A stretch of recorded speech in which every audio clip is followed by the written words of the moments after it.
I'm your host, Mari Riesberg. Over the past several years, I've combined my degrees in acting and somatic psychology to share my sustaining creativity techniques with performers. And now I've decided to share it with a bigger audience that includes you. I believe we are all creative, and this podcast is all about that. I'll be interviewing people from all backgrounds, ages, and creativity experiences to share just how creative we all are. Today, I'll be chatting with Liam Naden, speaker, teacher, writer, and researcher. Please enjoy Liam Naden.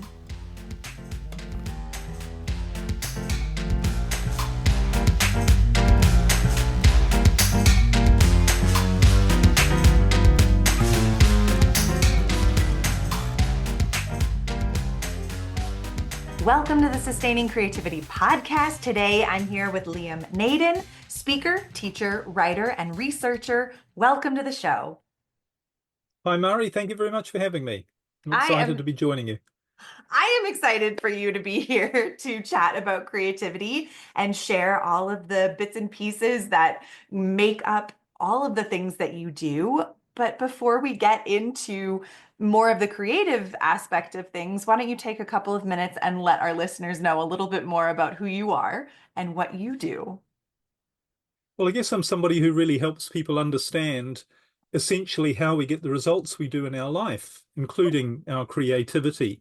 Because I think there's a lot of misinformation, and a lot of entrepreneurs and business people, who are the main sort of people I work with, are really stuck, and even when you're achieving goals, which most people aren't, and there's a reason why most people don't achieve goals. But even if you've got a certain degree of success in your life, for most of the people I help, they're stuck. They have this feeling of, is this really what it's all about? And I don't really feel like I'm living the life I want to be living or think I should be living. So what I do is I help people understand how your brain in particular, but how you're wired to actually get the results you do in your life, and therefore how you can finally get unstuck. I love that. I wonder if you could maybe break down, I know this is a very big question, but break down why individuals struggle to achieve goals. Because I know that's such a hot topic of, like, especially in the beginning of a year, setting goals and achieving them, New Year's resolutions, and what gets in people's way? A really good question. And here's the answer is a question, and it's a question I always ask people when they start to work with me or want to work with me. And that question is, what percentage of the goals that you set do you achieve? Have you achieved, and are you achieving? Now, if somebody's listening or watching, you might like to really think about, in your life, what is the percentage of goals that you manage to achieve, that you manage to reach? And you know what the percentage is? It's not 100%, because I say to people, is it 100%? They go, definitely not, nowhere near. Is it 90%?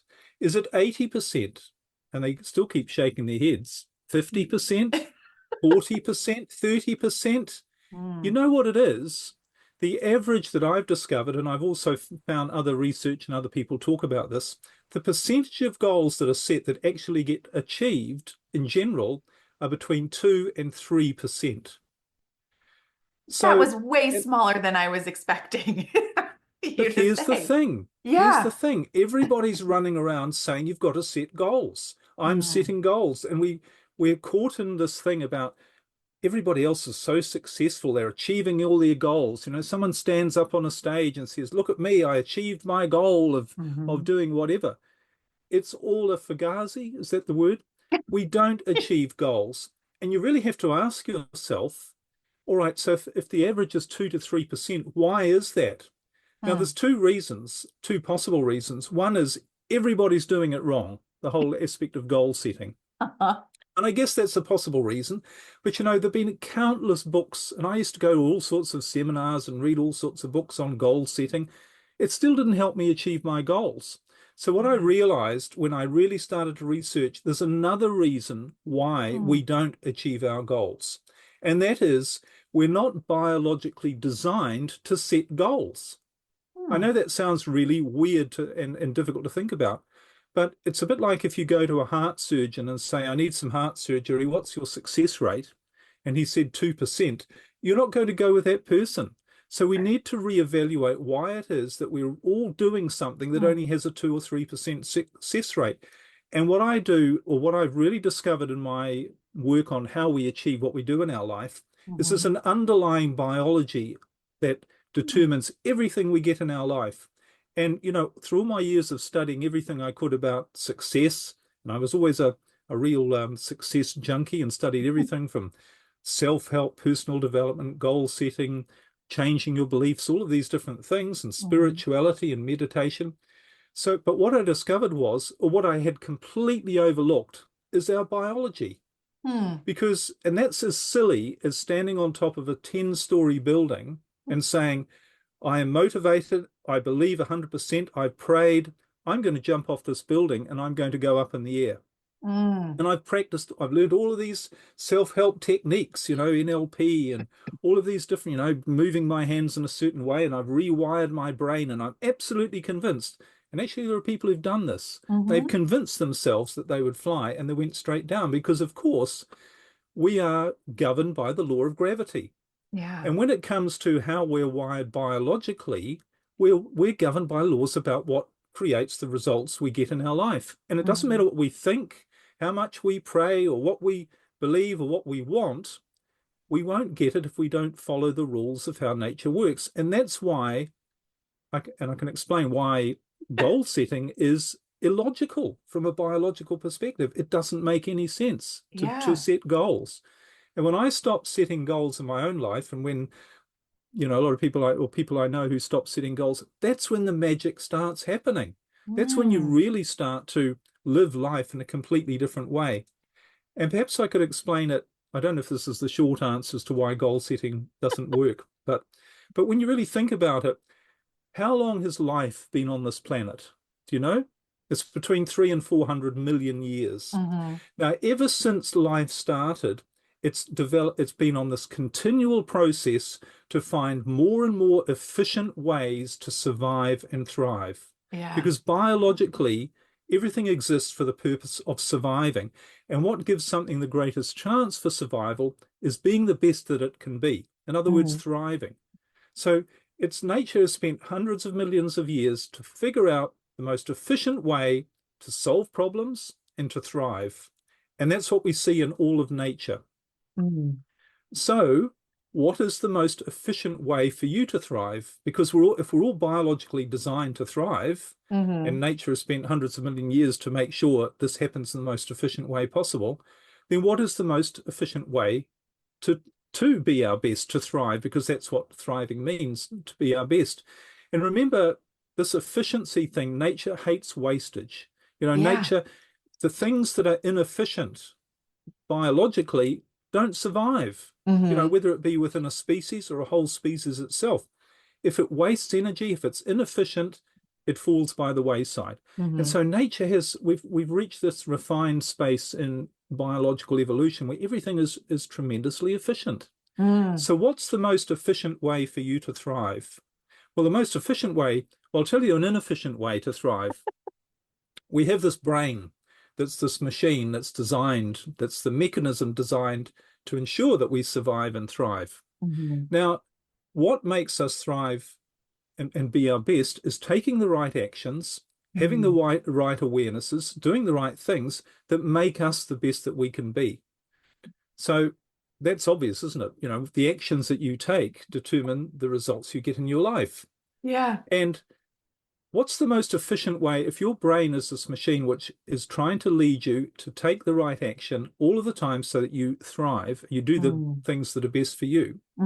Imagine, and I used to do this, but imagine if you sat down and said, right, I want to know what is really going to make me thrive. What is my ultimate goal? What is the thing that's going to make my heart sing and really make me feel I'm living my purpose? Now, if you ask your brain that, it might come out with some completely weird idea. Many years ago, or a few years ago, I ended up going from being a millionaire to homeless, lost everything.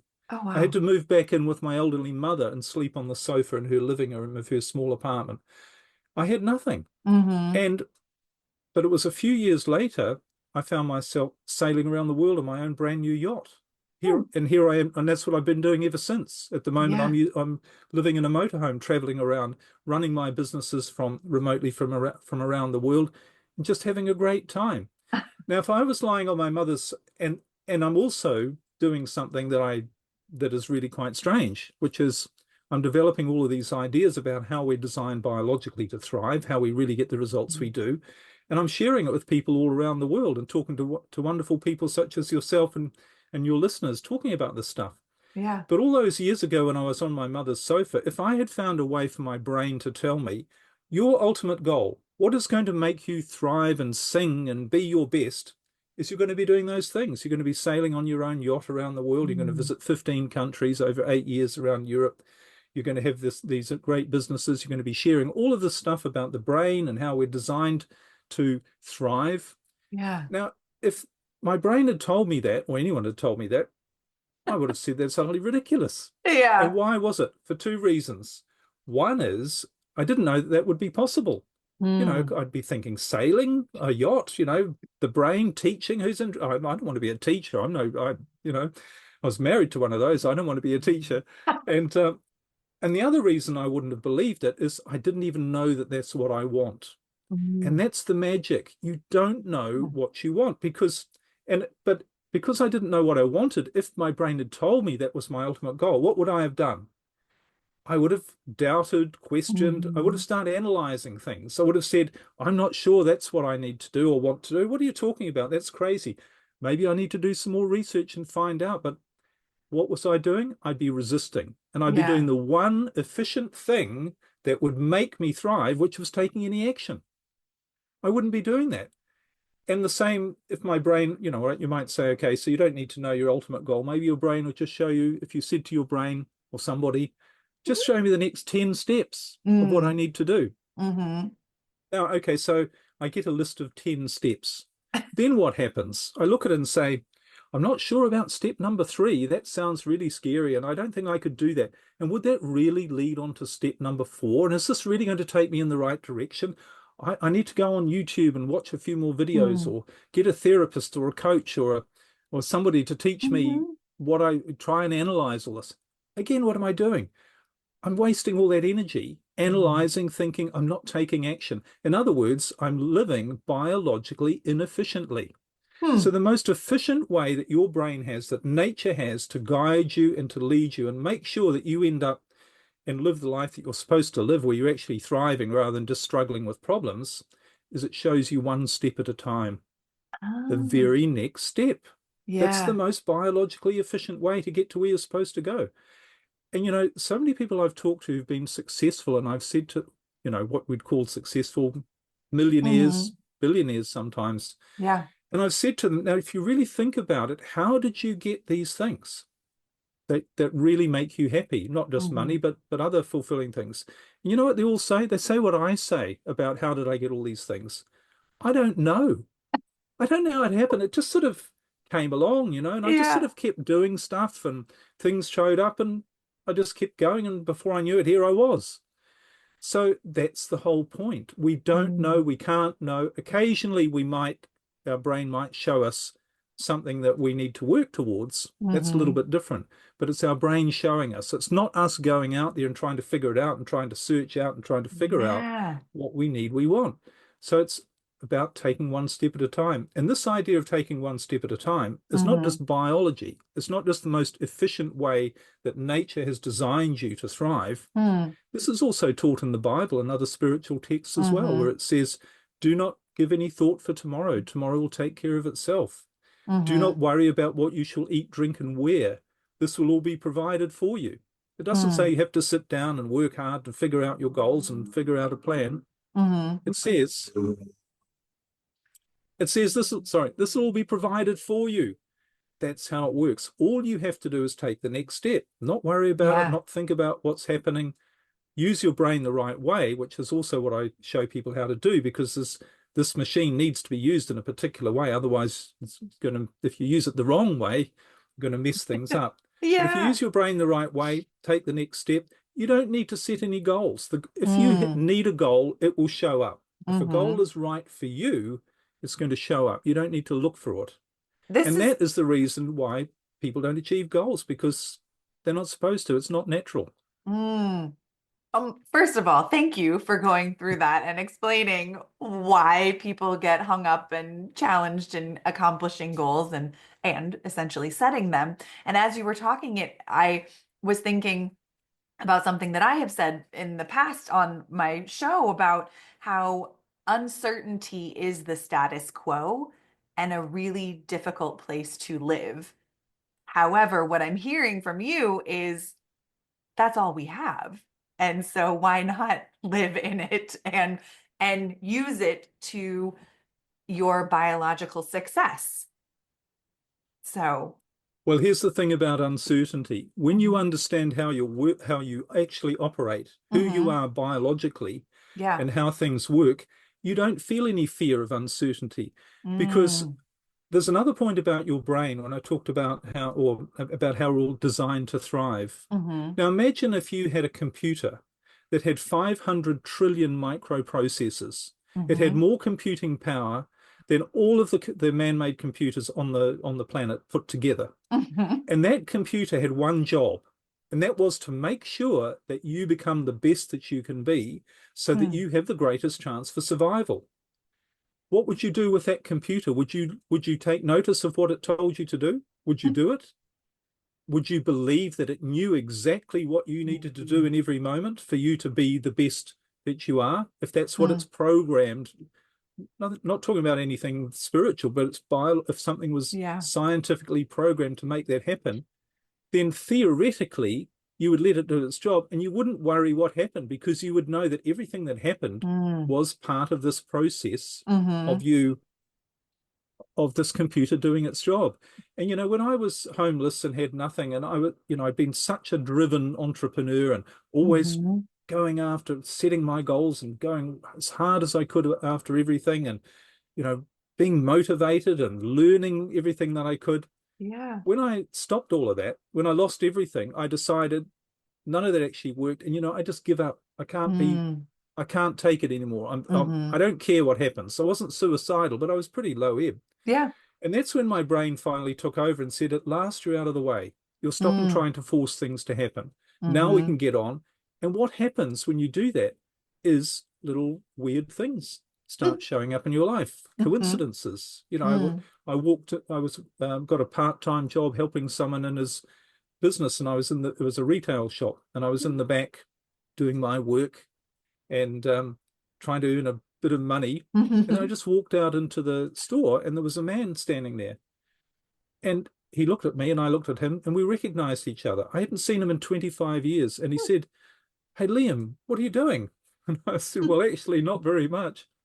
And he said, "There's an opportunity for a business that's come up just next to where I have my business." He knew my background. He said, "You'd be perfect for that. Why don't you do that?" I said, "Well, Mm, only one problem. I don't have any money. I didn't tell him I was homeless, but I mhm, did. I don't have any money." But everything came together, and within literally a few weeks, I had my own mm, business again. Now, I don't mm, know how all those things happened. I don't know what caused him to come into my life in that particular moment. I don't know what caused all yeah. of these things. But what I did notice was the more I let go of all this goal setting stuff, the more Mhm, stuff started to show up and mm. things just started to fall into place. And I mean, it got to this ridiculous point where I realized there was something more going on other than just coincidence, another just my good Sure. luck, because I Mhm. thought if it's based on luck, I'm really worried because it's going to run out at this rate for some reason. But it's a biological, it's this computer, this Yeah. brain that is working to Mhm, make sure everything happens in your life. And some people would say, "Oh, that's ridiculous. Your brain can't bring people into your life and it can't make all mm, these things happen." mhm, Okay, well, what does? Do you think there's any such thing as coincidence in this biological world that has created over hundreds of millions of years this incredible efficiency? mhm, Maybe it's not coincidence. Maybe it's just your understanding, your awareness that makes yeah. you think it's coincidence. Mm, And if you're still at the level of thinking it's coincidence and you're worried about the things not, you don't know what's going to happen, it's because you're not at that understanding of what this machine is, how it works, and mm, how it's designed to look after you. And I look back on being homeless and I think my brain was really looking after me. It's one of the best things that ever happened because it mm. really got me thinking in a completely different way. Yeah. And well, we wouldn't be here talking about this now if that hadn't happened. So you have to start through understanding, not through any faith Mm-hmm.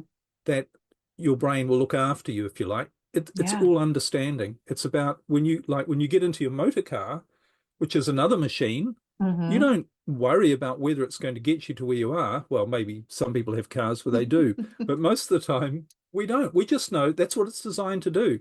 You use Yeah. it the right way, you drive it the right way, it's going to get you there. You don't need to worry about it and get stressed and doubt it. That's the Mm-hmm. way the machine works. This is the way your biological machine, your brain, that's what it's designed to do Mm-hmm. as well, is to make sure you thrive, have the best life possible, including not have problems in your life. Another controversial statement. Absolutely. Oh my goodness. I am so curious with your experience, and I just hear so much creativity that has come up in your life and continues to be present. What does it mean to you to be creative? Well, creativity, it's a really interesting thing, creativity, and I have studied a lot because it comes from a particular part of your brain. Yeah. It actually comes from a part of your brain that I call the creative brain. Mm-hmm. I've created a four-part brain model which shows that you have four different biological functions located in different areas inside your skull that if you Mm-hmm. use them the right way, in the way they're designed, that's how you develop a life of thriving.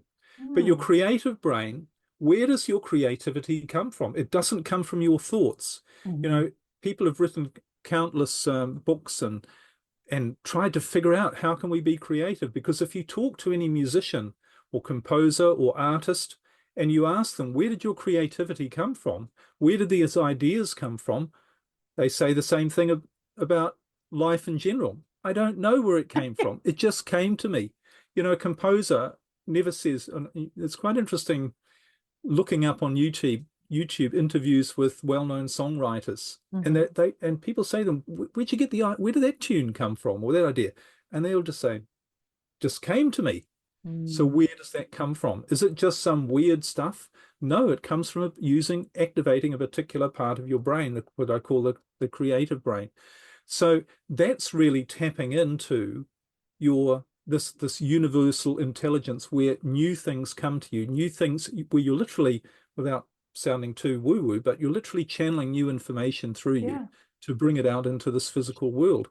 And Mm. we all have access to this creative part of our brain because the creative part of our brain, and by the way, this part of the brain also is responsible for your intuition. It's where Mm-hmm. you get those gut feelings, and it's, you think, oh, I better do that, or I shouldn't do that.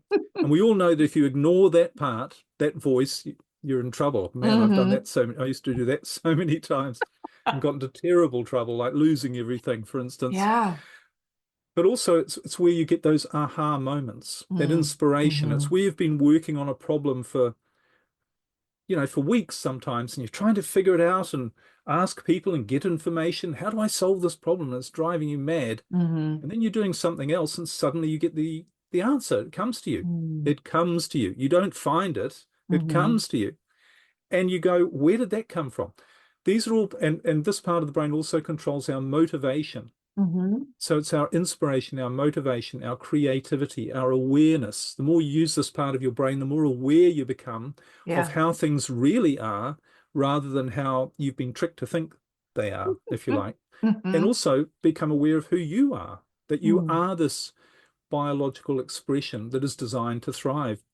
So I guess that's where, if I answer your question about what is creativity or where it comes from, but this is a biological thing. This is the Yeah. thing. It's not and what I'm talking about is nothing to do with the subconscious mind and all of those sort of concepts that are a little bit theoretical. These are physical, biological. You have a physical part of your brain that is responsible for your creativity. Mm-hmm. And actually, that's the part of your brain that is supposed to be in charge because that's the part that's going to make you thrive. That's the Mm. part that's going to give you all of the right ideas. It's the part that tells you the answer to any problem that you're facing. Mm. It tells you the answer to how to avoid creating problems, which Mm-hmm. don't we all do that? So it's really important to understand that this part exists separate to your thinking brain. This is not Mm-hmm. your thoughts and the information you know. This all comes from somewhere else, a different part of your brain. And it's vital if you want to thrive to A, understand that it exists, and B, learn how to use it. Mm-hmm. So how do creativity and thriving overlap? Well, they're pretty much the same thing, aren't Okay. they? I think I mean, thriving is being the best that you can be. And when you are creative, I mean, I think we have this false idea that creativity means you have to write concertos or, you have mm-hmm, to paint masterpieces or something. It's not really about that. Your creativity comes from you naturally because it's your expression of doing the right things, thinking the right mm, thoughts, being in the right place at the right time to make the greatest contribution to your own thriving. And there's another aspect of biological thriving that we should talk about as well. Remember, you being the best that you can be, it doesn't contribute just to you being the best for your own survival. It's mm-hmm, what contributes to the rest of society, the survival of mm, others. mm-hmm, We have developed this biological instinct to help each other survive. And mm-hmm, if you think about it, that's really vital. When the brain was formed millions of years ago, we lived in a dangerous world where, mm-hmm. there were lions roaming about and you know, people, other things wanting to kill us. We needed to get together to protect ourselves. Yeah. We needed to help protect each other. We needed to develop better ways of protecting ourselves, Mm-hmm. better ways of creating shelter and weapons and finding food. So this is all a biological part of our biology as well, is that when we are our best, we literally do what's best for everyone around us. And when Mm, you think about that, when you're thriving, you're your most loving, you're your most mm, generous, you're grateful, you're creative. And mm-hmm, we call this state sometimes being in the flow. When you're in the mm, flow and everything's going well, you want to help others. You come up with great ideas. You're cooperative. mm-hmm. You're doing all these great things. So really, you're being creative and thriving.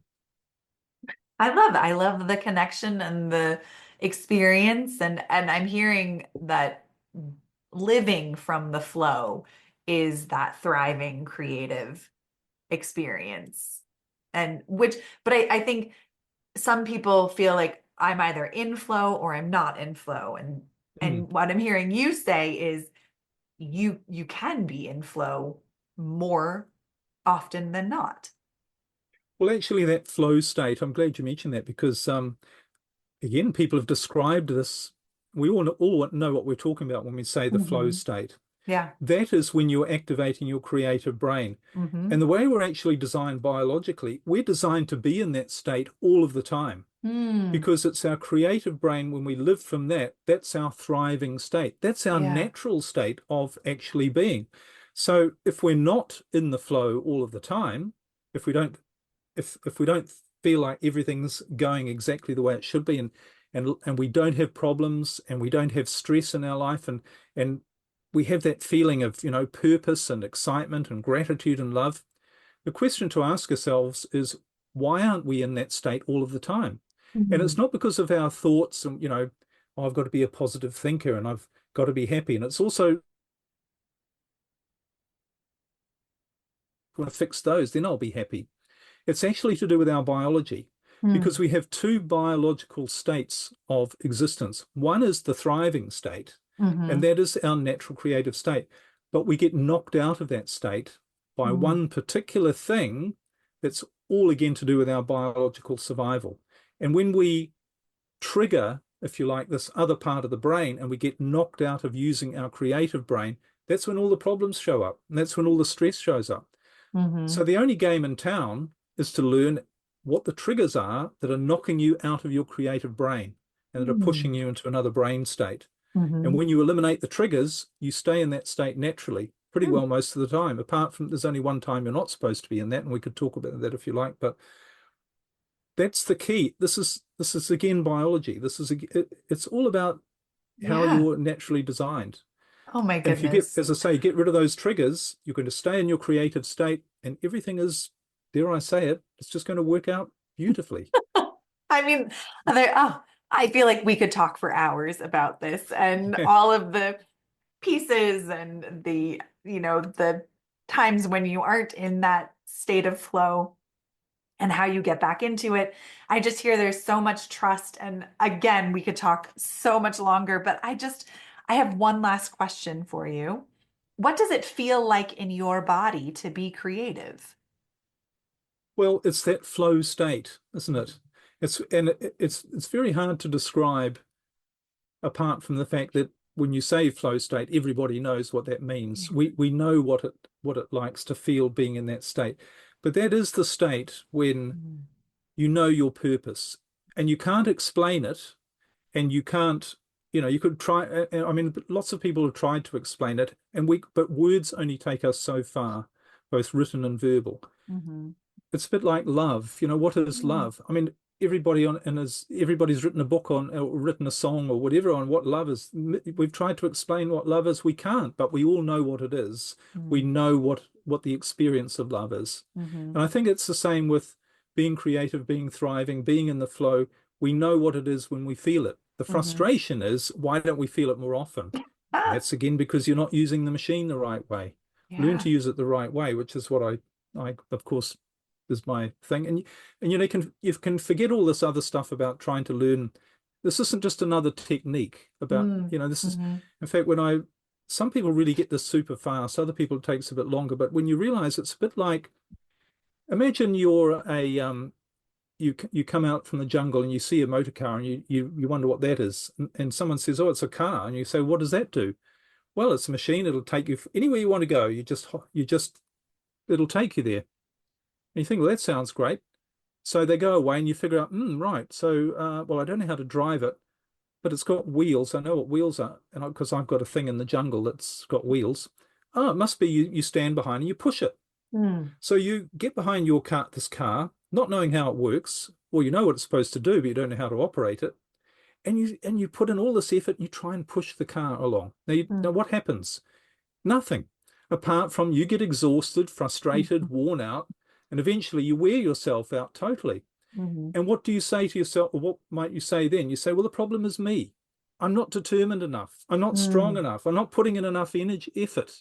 So you redouble your efforts. And then someone comes along and says, you need the right shoes because your shoes haven't got enough grip to really push this along. Or you need to do this course that I'm selling on building up your muscles. Now, you know how ridiculous that all sounds, because then the person comes who owns the car and says, what are you doing? Why are you putting in all that effort? Why is it you're making it so hard for yourself? Why are you wearing yourself out? You're not designed to wear yourself out. You're designed to last as long as possible. That's not going to make you last very long. This is how you use it. Get in and you press these levers and then it does its job. Same with the brain. Life's not supposed to be difficult. Well, it's not supposed to be stressful. That goes against all of biology.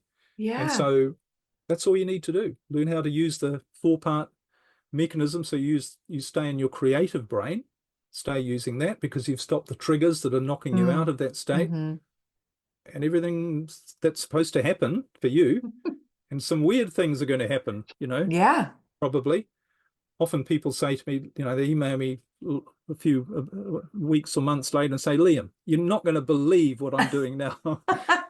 And, that's the way it goes. That's the way you want your life to be, to show up with things that are really exciting and make you feel like you're in the flow, you're being creative and you're thriving. I love it. Well, for people who want to learn more and find all of these things that you have out in the world to teach them, how could they go about doing that? Come to my website, which is easy to remember. It's just my name, liamnaden.com. Got a lot of stuff there. In fact, I've just created a cheat sheet, which is my 3-part natural formula. How did I go from being homeless to a millionaire again, but this time the easy way, without stress and struggle? It actually comes down to 3 steps, 3 biological steps. And I've created a cheat sheet to explain this in a very simple but powerful way that you can use to solve any problem. Basically, it's called Get Unstuck Fast. And it doesn't just work for homeless people like I was, but it really explains in a practical sense. I'm not so much into these. I used to be into all of these theories. This sounds good. Someone says, well, just say this 100 times a day and you'll get it. Or, none of those things worked for me, even though I tried them. And so I wanted to find out what really works. And that's what I've condensed into my work now. That it all comes down to that biology. I love it. Well, I will put links in show notes so people have easy access. And thank you so much, Liam, for taking the time to chat with me. I have absolutely thoroughly enjoyed our conversation. Me too. Thanks so much for having me.